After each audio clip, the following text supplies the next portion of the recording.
আমার হাতে রয়েছে আজকে 10 টাকা মাত্র। তো আজকে এই 10 টাকাতে 10 রকম জিনিস খাবো। তো চলো দেখা যাক 10 রকম জিনিস খেতে পারি নাকি আজকে আমি। তো প্রথম খাওয়ার জন্য চলে আসলাম বড়সড় একটা দোকানে। তো সেখান থেকে একটা লজেন নিয়ে চলো এখন এই লজেনটা খেয়ে নিই। তো লজেনটা খাওয়ার পরে আমার হাতে মাত্র আর 9 টাকা রয়েছে। লজেনটা খেয়ে সোজা চলে আসলাম আরেকটা দোকানে খাবার কেনার জন্য। দোকান থেকে একটা তেঁতুলের লজেন নিয়ে আনি। চলো এখন এই তেঁতুলের লজেনটাও খেয়ে নিই আমি। তেঁতুলের লজেন খেয়ে চলে আসলাম পালস লজেন নিতে। তো চলো এখন এই পালস লজেনটাও খেয়ে নিই আমি। তো পালস লজেন খাওয়া হয়ে গেছে বলে চলে আসলাম আরেকটা খাবার নিতে। চলো এখন এই জেলি লজেনটাও খেয়ে নিই আমি। 4 রকম জিনিস খাওয়া হয়ে গেছে আর আমার হাতে মাত্র রয়েছে 6 টাকা। তো তারপরে চলে আসলাম আরেকটা দোকানে 6 নম্বর জিনিস খাওয়ার জন্য। এই দোকানে নিয়ে নিলাম তেঁতুলের একটা ললিপপ লজেন। তো চলো এখন তেঁতুলের এই ললিপপটাও খেয়ে নিই আমি। তো তারপরে চলে আসলাম আরেকটা দোকানে 1 টাকার খাবার নেওয়ার জন্য। চলো এখন এই লজেনটাও খেয়ে নিই আমি। একই দোকান থেকে তেঁতুলের আচার নিয়ে নিলাম। চলো এখন এই তেঁতুলের আচারটা খেয়ে নিই আমি।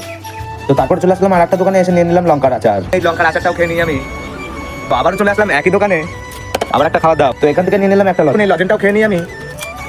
9 রকম জিনিস খাওয়ার পরে মাত্র আমার হাতে বেঁচে রয়েছে আর 1 টাকা। লজেনটা খেয়ে চলে আসলাম আরেকটা দোকানে খাবার নেওয়ার জন্য। তো চলো এখন এই 5-5টা খেয়ে আমি ভিডিওটা শেষ করি। তোমরা ততক্ষণ ভিডিওটা লাইক কমেন্ট শেয়ার করে দাও।